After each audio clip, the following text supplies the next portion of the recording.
Mesdames, Messieurs les ministres, Mesdames, Messieurs les ambassadeurs, cher Jean-Paul Fitoussi, Mesdames, Messieurs, quelques mots d'abord pour vous remercier pour l'accueil que vous nous faites à l'occasion de ce colloque et également pour l'action que mène votre organisation, Monsieur le Secrétaire général, pour tenter de coordonner les politiques économiques, nous en avons besoin, de recommander les bonnes pratiques au plan de la politique économique, nous en avons aussi besoin, et de permettre aux États membres de réfléchir aux meilleurs moyens de sortir de la crise. C'est la question que vous posez. Quand allons-nous sortir de la crise? Je dois dire que je me la pose aussi, parce que cette crise est longue, très longue, trop longue. Elle a commencé en 2008 et elle a pris des formes multiples depuis 5 ans. Sûrement faut-il la nommer pour ce qu'elle est, c'est-à-dire d'abord une crise de la finance dérégulée. Mais elle n'est déjà plus cela. Elle est aussi une crise économique et donc une crise politique. Le premier acte, il est venu des États-Unis, avec un secteur bancaire qui s'était arrogé tous les moyens, tous les pouvoirs, tous les instruments, au détriment des épargnants et du secteur productif, et avec des dérives dont la spéculation s'est emparée. Un système financier s'était donc développé en marge de l'économie réelle et avec ses propres références, ses propres normes, ou devrais-je dire son absence de toute norme. Les inégalités se sont creusées, pas simplement d'ailleurs aux États-Unis, mais dans l'ensemble des pays développés et même au-delà. Inégalités dont nous n'avions jamais eu connaissance depuis l'histoire même du capitalisme. La bulle financière s'est donc un moment produite et elle a fini par éclater. Le deuxième acte de cette crise, il est européen. Avec la crise des dettes souveraines, les marchés ont découvert qu'ils pouvaient renchérir, dès lors qu'il y avait risque, les conditions de financement des États eux-mêmes. Avec un autre mécanisme qui s'est également ajouté, qui a lié les banques et les États, la fragilité des unes faisant la vulnérabilité des autres. Et puis le troisième acte, nous le vivons aujourd'hui, c'est la prolongation de la dépression en Europe à travers la poursuite de politiques d'austérité dans les pays qui, justement, avaient été regardés comme les plus vulnérables, devrais-je les citer. La Grèce, mais pas seulement la Grèce. L'Irlande, le Portugal, l'Espagne, l'Italie. Ces politiques n'ont pas été sans effet. Elles ont permis à ces pays-là, dans les meilleures circonstances, de retrouver l'accès au marché. Mais ces politiques d'austérité, dès lors qu'elles n'ont pas été compensées par des politiques de relance dans les pays excédentaires, en termes de paiement courant, ont provoqué un ralentissement de l'économie européenne, voire même une récession. Ce constat, vous le connaissez. Mais il doit être fait, car sinon, comment faire comprendre à nos peuples, à nos opinions publiques, ce qui est en train de se produire? La crise, d'abord financière, puis budgétaire, est devenue une crise économique. Et donc, pour la régler, nous devons à la fois traiter la finance, ce qui d'ailleurs a été engagé depuis plusieurs années, traiter la question budgétaire, mais aussi répondre à la question du soutien de l'économie. J'ai 2 convictions fortes. La première, c'est que dès lors que cette crise est globale, elle ne pourra être traitée que globalement, c'est-à-dire économiquement, socialement et politiquement. Ma seconde conviction, c'est que l'issue de cette crise, qui viendra, qui arrive, ne sera pas le retour au statu quo ante, au monde d'avant. Nous devons donc en bâtir un autre, un nouveau monde, un autre monde, celui que vous avez inscrit au programme de votre colloque. La France doit prendre sa part à la construction de ce nouveau monde. Et pour y contribuer, je me situerai d'abord au niveau de la politique économique que le gouvernement de Jean-Marc Ayrault conduit depuis 11 mois. J'ai fixé un objectif, le redressement productif et budgétaire de la France, avec 3 grands principes d'action. Le premier, c'est le retour progressif à l'équilibre des comptes publics. Non pas pour je ne sais quelle raison de système, quelle obstination théorique, mais tout simplement parce que, comme chef de l'État, je ne peux pas laisser reposer sur les générations futures le poids de la dette. Ce serait de l'irresponsabilité, de l'aveuglement. Je rappelle quelques chiffres pour ce qui concerne la France. Il y a 10 ans, le déficit public, qui était déjà considéré comme trop important, représentait 1,5-1,6% de la richesse nationale. Et la dette était autour de 57% du PIB. Aujourd'hui, je devrais dire en 2012,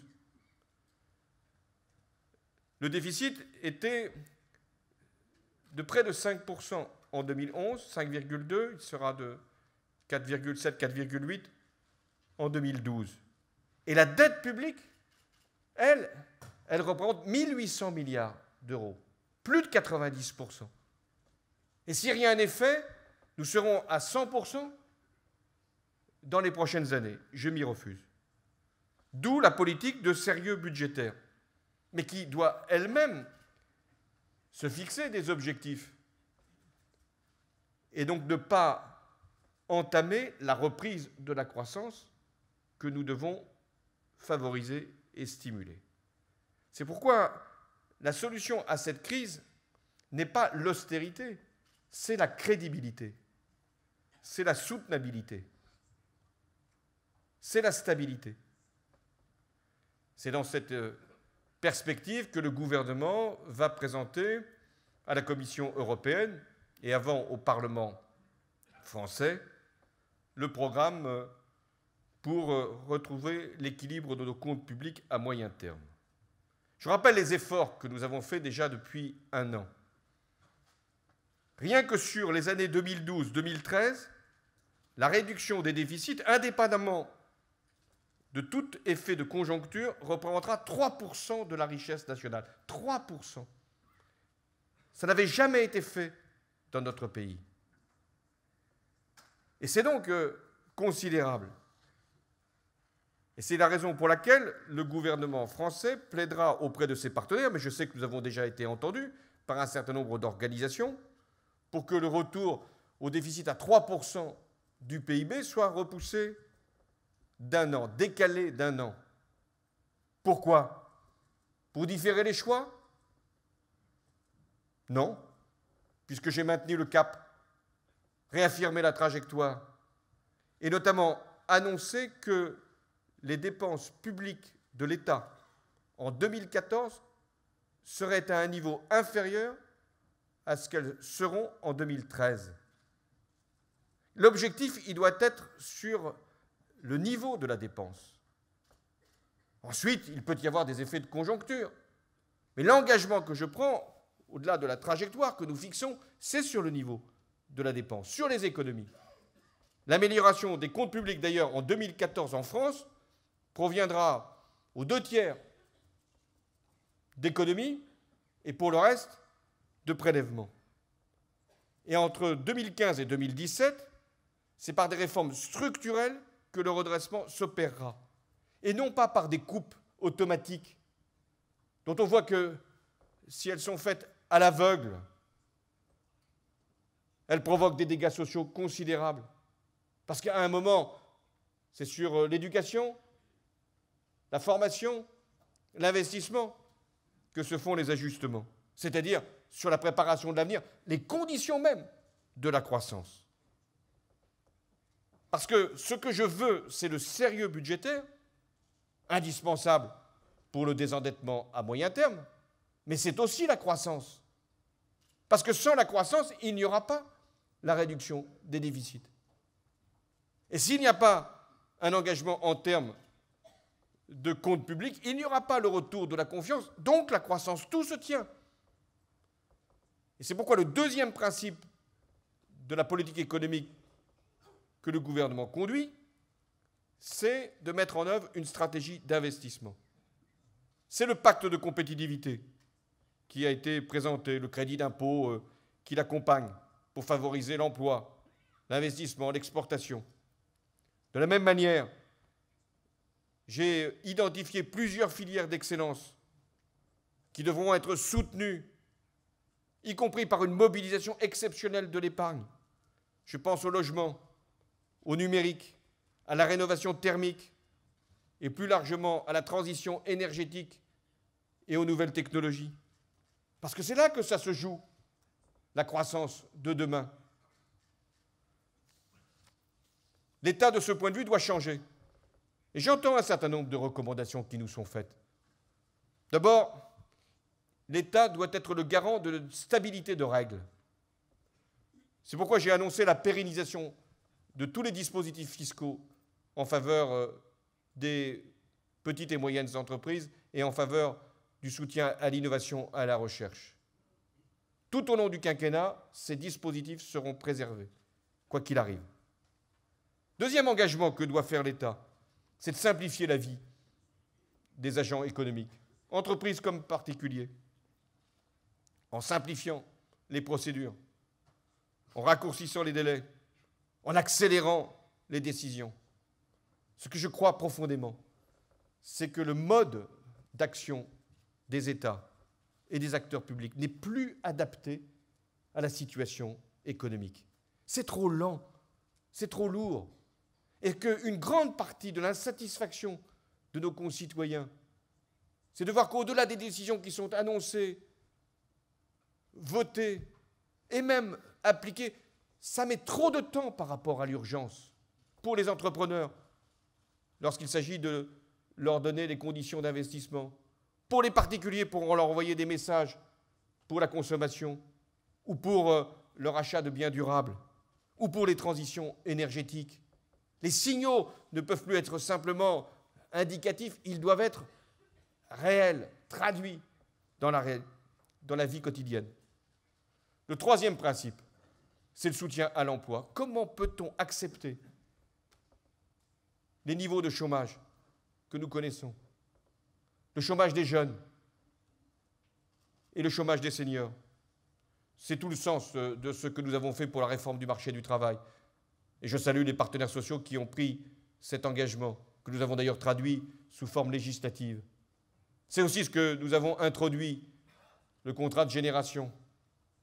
Et c'est ce que nous devons faire pour l'emploi de ces jeunes qui sont les plus éloignés du marché du travail. Ce n'est pas simplement un problème français, c'est un problème européen. Et d'ailleurs, dans le budget de l'Europe, il y aura une disposition financière particulière pour le soutien à l'emploi des jeunes. Le gouvernement veut maintenant aller plus loin avec la même méthode sur la formation. J'avais le chiffre qui m'était donné ce matin. Le nombre de demandeurs d'emploi en France qui accèdent à la formation a reculé en 2011. Alors c'est tout l'inverse qu'il faut produire. C'est-à-dire, je veux qu'à travers une négociation, les moyens de la formation professionnelle soient redéployés vers les demandeurs d'emploi, vers les jeunes, vers les salariés qui sont victimes d'un certain nombre de mutations et qui doivent être qualifiés pour de nouveaux emplois. Eh bien, ça sera la deuxième étape de la réforme que nous allons engager en matière d'emploi. Voilà ce que nous faisons en France. Le sérieux budgétaire, condition de la crédibilité. l'investissement nécessité pour préparer la croissance. Et l'amélioration de la formation, des conditions d'emploi, de la préparation des mutations, indispensable pour lutter contre le chômage structurel qui est en train de s'installer dans notre pays et en Europe. Parce que c'est le deuxième niveau sur lequel je veux intervenir, où la France est attendue, le niveau européen. La zone euro est en récession. Jamais le chômage n'avait été aussi élevé depuis l'introduction de l'euro. Je ne fais pas de relation, comme certains voudraient essayer de l'introduire. Ce n'est pas parce qu'il y a l'euro qu'il y a la crise. C'est parce qu'il y a une insuffisance d'Europe que la crise se poursuit. Et donc aucun pays ne s'en sortira seul. Et même celui qui paraît le plus protégé par son haut niveau de compétitivité finit par être atteint par la dépression et par la récession. Je ne veux pas accabler l'Europe, je veux la défendre, y compris pour ce qu'elle a fait depuis un an. La zone euro a été préservée dans son intégrité. Ce n'était pas sûr, ce n'était pas écrit. Et quand je suis arrivé aux responsabilités de la France au mois de mai dernier, la question était posée. Est-ce que la Grèce va rester? Est-ce que l'Espagne pourra tenir? Est-ce que l'Italie ne va pas craquer? Eh bien, que ce que nous constatons depuis maintenant près d'un an, c'est que même si ça a pris trop de temps, j'en conviens, sur la Grèce, sur la Chypre et même sur l'Espagne, aujourd'hui, il y a une certitude, c'est que la zone euro a été préservée. Aucun des membres n'a été abandonné. Et c'était une condition indispensable pour retrouver la confiance. L'Europe a également été capable, ce n'est pas non plus une évidence que de le dire aujourd'hui, de réintroduire de la stabilité sur le plan financier, avec la création de l'union bancaire, c'est-à-dire des règles partagées, des principes communs qui s'imposent à tous, avec une autorité de supervision, de résolution, et avec une possibilité de recapitaliser les banques sans qu'il en coûte quoi que ce soit à l'épargnant et aux contribuables. Et la France, là encore, a pesé de tout son poids. Elle a même pris les devants en faisant voter une loi bancaire dont on me dit qu'elle ne va pas assez loin. Nous sommes les premiers à la faire voter en Europe. Les premiers, avant même les dispositions que prévoit la Commission européenne. Qu'est-ce que fait cette loi bancaire? Elle sépare les activités spéculatives d'émissions de dépôt et de crédit. Elle permet également de responsabiliser les banques, de protéger les épargnants. Les banques ne pourront plus être actionnaires de fonds spéculatifs. Et dans le même temps, les banques françaises financeront le fonds qui, justement, sera destiné, en cas de crise, à sauver des établissements sans qu'il en coûte, là encore, quoi que ce soit aux contribuables. Donc je veux saluer ce qu'a fait l'Europe sur le plan de l'intégrité de la zone euro, de l'union bancaire, des mécanismes d'intervention pour venir en soutien aux États qui étaient en difficulté.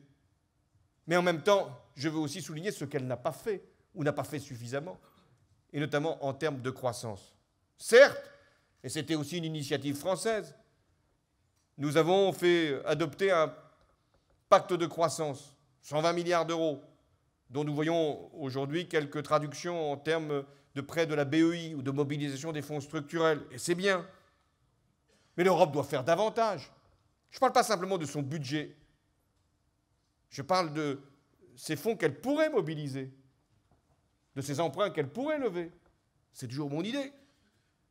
Parce que ce que l'Europe a été capable de faire au lendemain de la Seconde Guerre mondiale, après des conflits terribles entre nations, c'est-à-dire capable de créer une communauté, à l'époque c'était sur le charbon et l'acier, l'Europe doit, après cette crise, être capable de mettre en commun un certain nombre de politiques. Et je pense notamment au plan énergétique, au plan de l'infrastructure, au plan des transports. Et je crois que les idées progressent d'abord entre entreprises. Un certain nombre sont représentés ici, et entre les États. Est-ce que nous pourrons le faire à 27, à 28? Je ne le sais pas. Ce que je sais, c'est qu'en tout cas, la France et l'Allemagne doivent avoir cette volonté.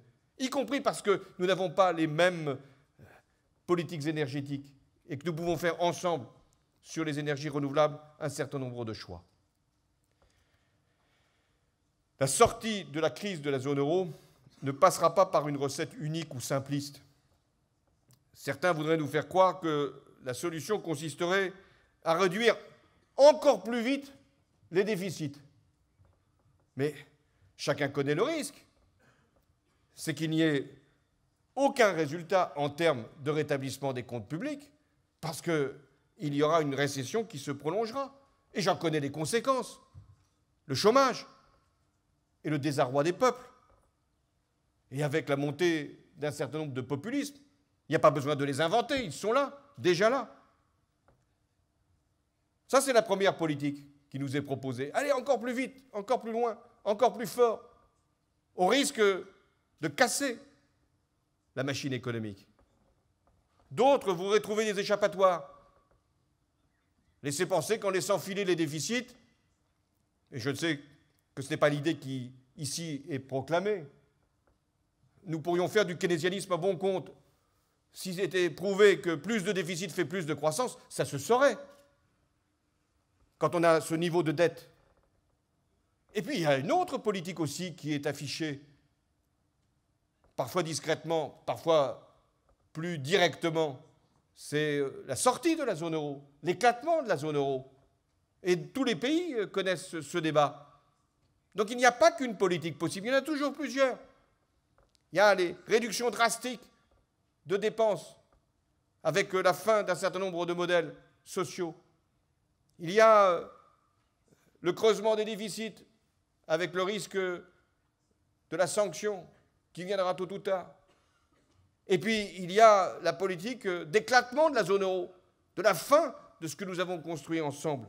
Alors, la politique que je propose, c'est le sérieux budgétaire indispensable, la compétitivité que nous devons rétablir, mais la croissance que nous devons rechercher, et qui passe donc par une réorientation des priorités de l'Europe. Comment? Dans aucune zone monétaire digne de ce nom, les politiques peuvent être laissées à la discrétion des États.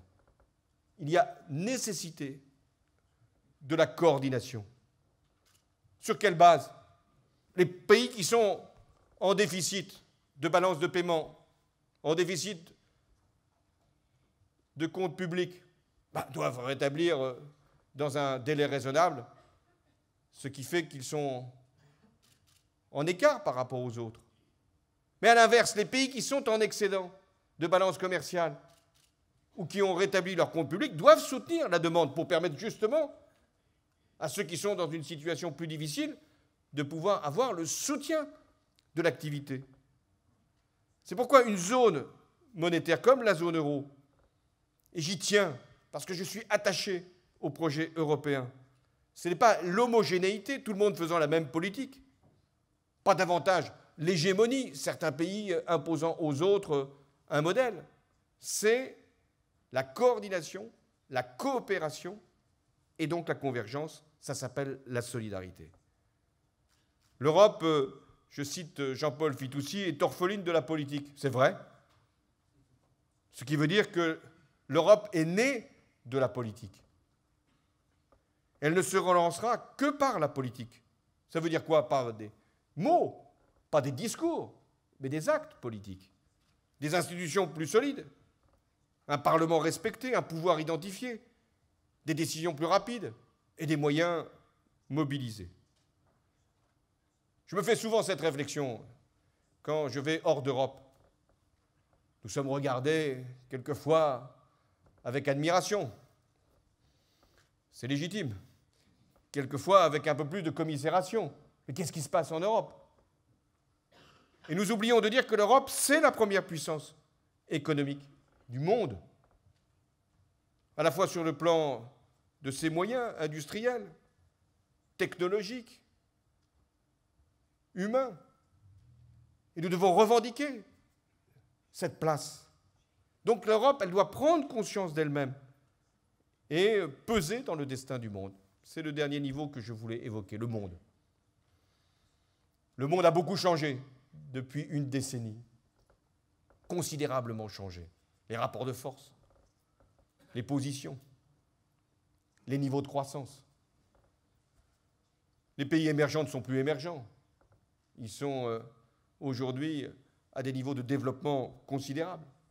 Des rattrapages ont été faits. Les croissances que nous connaissons en Asie, dans une partie de l'Amérique, sont sans rapport avec les croissances en Europe. Donc, ce nouveau monde qui est en train de se bâtir a besoin de cohésion. Je vois des menaces, compte tenu des tensions qui existent aujourd'hui. J'en vois deux. Le protectionnisme, qui peut être la réponse, continent par continent, parfois pays par pays. De se dire, puisque nous n'y arrivons pas, essayons de rendre plus difficile l'échange. La seconde menace, c'est la guerre des monnaies. Elle est là. D'ailleurs, c'est la même chose, protectionnisme et guerre des monnaies. Et c'est souvent dans les périodes de dépression que ces tentations existent, si l'on veut faire quelques rappels historiques. Donc nous devons lutter contre le protectionnisme, mais en même temps contre le libre-échange sans règles, sans normes. Les pays européens ne peuvent pas avoir des règles sociales, environnementales, monétaires et continuer sans contrepartie à assurer le commerce avec des pays qui ont transgressé ces règles ou ne les ont pas appliquées. Des échanges totalement libres ne sont pas entièrement justes. Donc la régulation du commerce mondial est l'une des urgences pour la reprise de la croissance. Mais il y a aussi deux exigences que nous devons traiter. La première, c'est de maîtriser la finance folle et de lutter contre les paradis fiscaux. Il ne doit pas y avoir un pays sur la carte du monde où la dissimulation, le blanchiment, la fraude soient tolérés. Personne ne doit pouvoir se croire à l'abri derrière la facilité d'un système fiscal ou la protection d'un secret. Et là-dessus, la volonté de la France ne fléchira pas. Je le dirai aussi bien au G8 en juin qu'au G20 en septembre. Quels sont les principes que nous devons poser? Premier principe, l'échange automatique d'informations au bénéfice des administrations fiscales. Ce doit être la règle dans le monde entier, parce que c'est une règle simple. La France l'a affirmé la semaine dernière, c'était à Dublin, au Conseil des ministres de l'Union européenne. Et nous voulons qu'au sein de l'Europe, ces échanges d'informations soient automatiques, mécaniques, et que ça puisse être d'ailleurs la règle que nous posons avec les pays tiers. Déjà 5 pays ont signé une lettre commune à ce sujet et ce sera à l'ordre du jour du Conseil européen. Cette généralisation doit porter aussi sur des mécanismes de taxation de l'épargne qui doivent être communs à l'ensemble, au moins de la zone euro. Je sais pouvoir compter sur l'OCDE pour travailler dans cette direction, c'est-à-dire sur la lutte contre le blanchiment, sur l'harmonisation des règles fiscales. La seconde exigence que nous devons poser, au-delà de la lutte contre le blanchiment, contre la fraude, contre ce qui désorganise l'économie réelle, perturbe, à juste raison, les opinions publiques.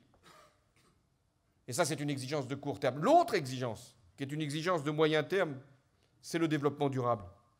Ce n'est pas un sujet accessoire dont il faudrait attendre la fin de la crise pour le réévoquer. C'est la raison pour laquelle la France organisera la conférence climat en 2015. Parce qu'aucune politique ne pourra être véritablement soutenable s'il n'y a pas un changement de règles à l'échelle du monde pour l'accès à l'énergie, aux matières premières, pour leur bonne gestion, Voilà l'avenir que nous voulons. Mais aucun des défis dont je viens de parler, aucun, aussi bien la croissance économique, la mise en ordre de la finance, le règlement des difficultés budgétaires, la réduction des inégalités, l'organisation de l'Europe et des autres continents, aucun de ces défis ne pourra être véritablement relevé s'il n'y a pas un changement de la gouvernance mondiale. Là encore, prenons des exemples historiques. J'évoquais l'Europe au lendemain de la guerre, mais je devrais évoquer le monde au lendemain de la guerre. Qu'a-t-il été capable, là encore, alors même que la guerre n'était pas encore finie? Il a été construit le système de Bretton Woods. Au lendemain de la guerre froide, enfin, quand cette guerre froide est apparue pour ce qu'elle était, nous avons créé une organisation pour que les pays qui se voulaient libres puissent coopérer. Eh bien, aujourd'hui, il en est de même. Dans le monde d'aujourd'hui, nous avons besoin de renforcer la gouvernance mondiale. Ça vaut pour les institutions monétaires, le Fonds monétaire, la Banque mondiale, mais ça vaut aussi pour ce que j'ai appelé le Conseil de sécurité économique et environnementale, qui devrait être érigé comme il existe un Conseil de sécurité pour prévenir les conflits. Voilà le projet que nous devons porter. Il est exigeant, mais ce qui est en jeu, et je le mesure ici, et chacun doit avoir à l'esprit ses risques et ses espoirs. Les risques, c'est que les cohésions nationales s'effritent, pays par pays. Les risques, c'est que les populismes grandissent, faute d'espoir. Les risques, c'est que la construction européenne, cette grande aventure, cette grande idée, puisse être un jour discutée. Les risques, c'est que le monde puisse connaître des déséquilibres qu'il ne parviendra pas à résoudre. Alors l'espoir. L'espoir, c'est d'abord, ici en France, de pouvoir montrer la ligne d'horizon, qui n'est pas simplement la bonne gestion des comptes publics nécessaires, qui n'est pas simplement d'avoir une maîtrise de la dépense indispensable. L'espoir, ça doit être de retrouver le chemin de la croissance, le chemin de l'emploi, et avec des filières que nous devons constituer, et avec une stratégie que nous devons porter, et une fierté par rapport à un certain nombre de réalisations, notamment dans le domaine de l'innovation et de la recherche. L'espoir pour l'Europe, c'est d'être capable de reconstruire son projet politique autour de la coopération, de la coordination, d'investissements communs. L'espoir, c'est un monde qui parvienne à réduire les inégalités, à poser des règles et à faire en sorte que nous soyons tous responsables du destin commun.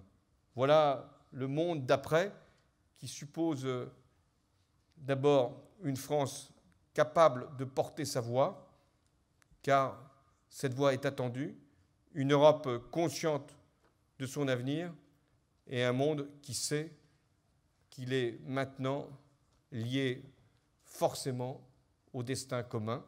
Nous avons non seulement à préparer ce monde pour la génération qui est là, mais pour la suivante, car un jour, et ce jour est venu, il est possible que la génération actuelle nous demande des comptes avant la génération future. Merci.